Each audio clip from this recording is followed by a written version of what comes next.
This subway doesn't just take you across the city, it straight up competes with the world's greatest art museums.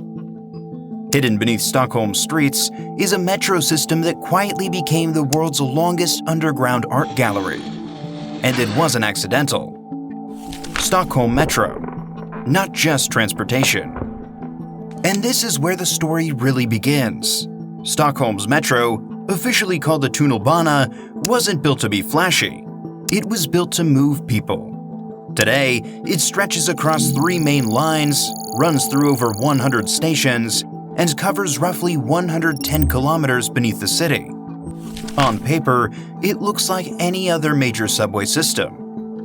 But step onto a platform and something feels off. In a good way. Instead of blank concrete walls and harsh fluorescent lights, you're surrounded by colors, shapes, carved rock, and massive artworks staring back at you. This isn't a decoration added later. Art is part of the commute itself. Office workers, students, tourists, everyone passes through these spaces daily, whether they notice it or not. Why it's called the world's longest art gallery. And here's where it gets even more surprising. Stockholm's metro isn't inspired by art. It is art.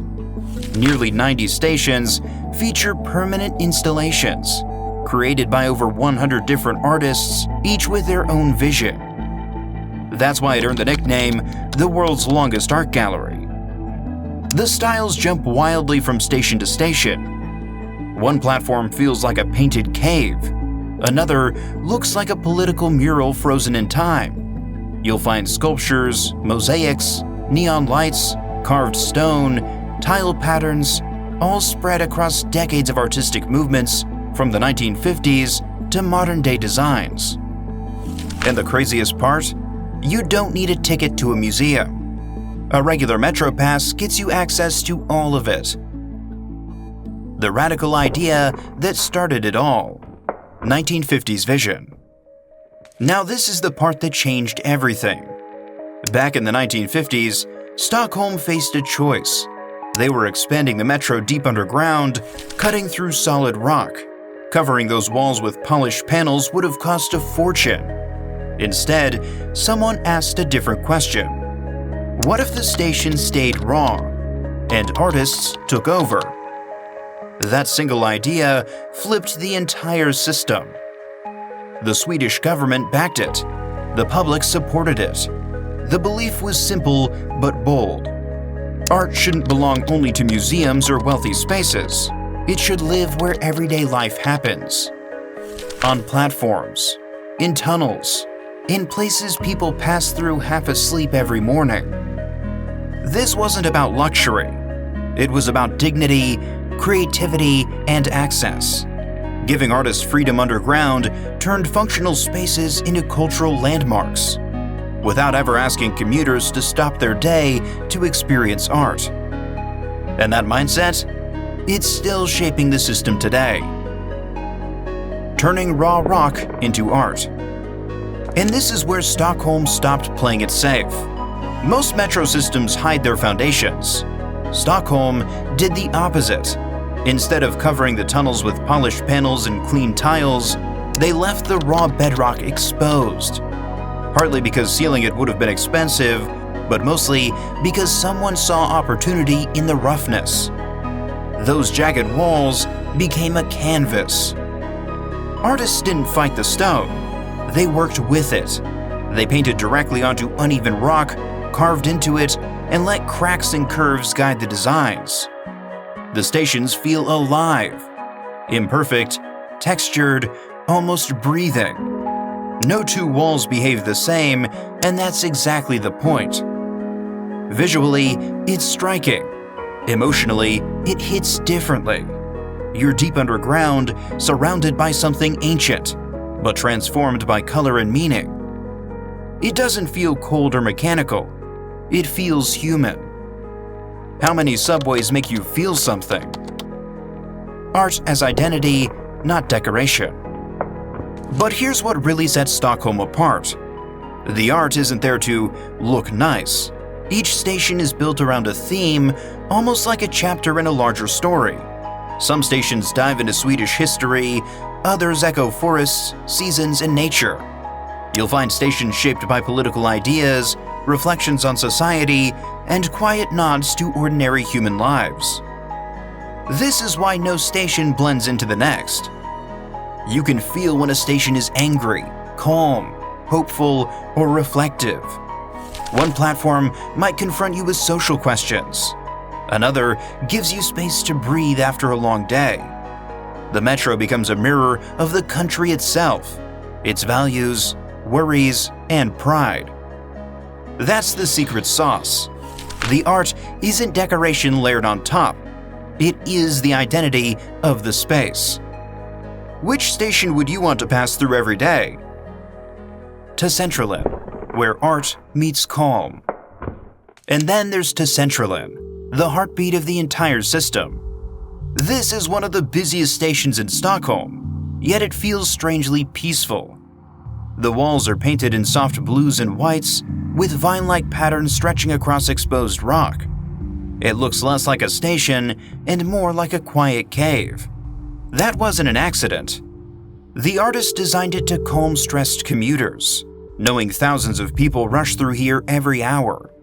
Instead of noise and chaos, the colors slow you down. Compare that to most metro hubs: loud, harsh, overwhelming. Here, people pause. They look up. Some even breathe easier. In a city that moves fast, this station reminds you to slow down, even if it's just for one stop. Kungsträdgården, the underground palace. Now, just when you think you've seen it all, Kungsträdgården pulls you into another world. This station feels less like public transport and more like an underground palace. The colors are bold, the lighting dramatic, and the space feels ancient. That's because it blends art with archaeology. Actual fragments from demolished buildings, columns, statues, stonework are embedded into the station itself. Its history frozen underground. You're standing in a modern metro station surrounded by the remains of old Stockholm, layered with contemporary art. Past and present collide on the same platform. People don't just pass through here. They wander. They stare. They forget they're waiting for a train. And that's the magic. It doesn't feel like transit anymore. It feels like discovery. Solna Centrum, the station that feels like a warning. And then there's Solna Centrum, and the mood shifts completely. The ceiling glows an aggressive blood red, while the walls fade into a deep green forest. It's beautiful, but unsettling. This station isn't trying to comfort you. It's trying to say something. The red sky represents danger, loss, and alarm. The green below reflects nature being pushed back by human expansion. This was a deliberate statement about deforestation and uncontrolled urban growth. People feel it instantly. Some describe it as intense. Others say it's haunting. You don't casually scroll your phone here. You look around. You absorb it. The space almost demands attention. That's what makes Solna Centrum powerful. It proves the metro isn't just a gallery. It's a platform for warnings, questions, and uncomfortable truths. What's the last subway station that ever made you feel uneasy? Stockholm, celebrating color and optimism. Just when things feel heavy, Stockholm flips the mood. This station explodes with rainbow colors, stretching across the raw rock like a celebration frozen in time. It was created to honor Stockholm's connection to the Olympic Games, and you can feel that energy the moment you step in. Unlike darker, more serious stations, Stockholm feels open and optimistic. The colors lift the space, turning a routine stop into something joyful. It doesn't lecture or warn. It celebrates. That contrast matters. Stockholm's metro isn't stuck in one emotional lane. It moves between reflection and joy, tension and hope. Stadion proves the system knows when to breathe, when to smile, and when to remind people that public spaces can still feel inspiring. Toraldsplan, when pixel art entered the metro. And then there's Toraldsplan, where the metro quietly jumps into the future. Instead of murals or carved stone, the walls are covered in pixel-style tile art, inspired by classic video games. Think blocky shapes, bright colors, and playful patterns that feel ripped straight from an old arcade screen. It's simple, it's clever, and it works. This station shows how Stockholm's metro keeps evolving. The system doesn't freeze itself in history. It adapts to new generations, new cultures, new ways of seeing art. Toraldsplan doesn't demand deep interpretation. It invites a smile. Kids notice it. Adults double take. Phones come out. That's the beauty of it. Art that meets people where they are right now. Östermalmstorg. Art with a message.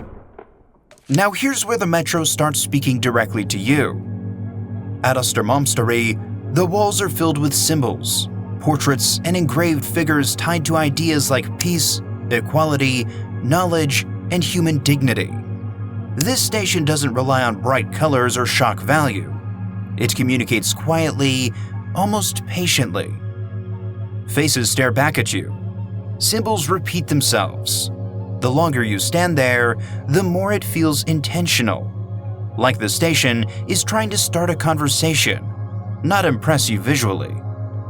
This is art as communication. You're not just looking at shapes, you're absorbing values. In a space people rush through every day, Östermalmstorg slows the moment down and asks you to think. That's rare for public transport, and even rarer for underground spaces. Artists over architects. And this might be the most important decision Stockholm ever made. Instead of forcing a uniform design across stations, the city gave artists real freedom. They weren't boxed in by strict architectural rules or brand consistency. Each artist could shape a station around an idea, an emotion, or a message, even if it didn't match the next stop. That freedom changed everything. Most metro systems around the world prioritize efficiency and sameness. Stations blur together. You forget where you are. Stockholm did the opposite. By trusting artists over rigid architectural templates, every station gained a personality. That's why you remember these places. It's risky. It's unpredictable. But it's also why Stockholm's metro feels alive, not manufactured. The city chose creativity over control, and the results still shock people decades later. Impact on daily life and tourism. Here's the part people don't always talk about. For locals, this art isn't special anymore. It's routine. They pass murals on the way to work. They wait under sculptures without thinking twice. And somehow, that's the point.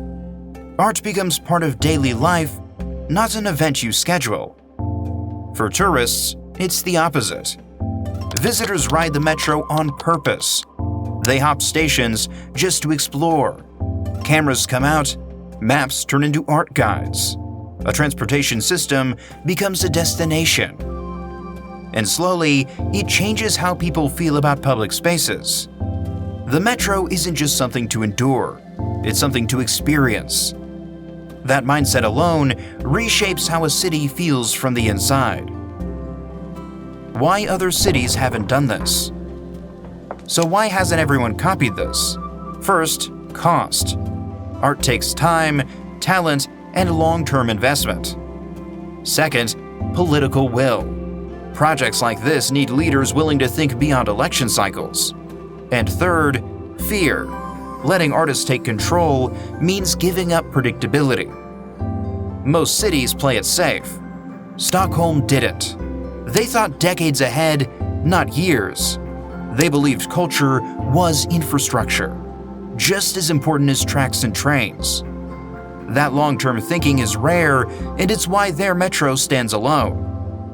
It wasn't luck. It was commitment. Stockholm proved public transport doesn't have to feel cold, rushed, or forgettable. It can inspire, challenge, and slow you down, even underground. So next time you step into a subway, ask yourself this: what if everyday spaces were built to matter?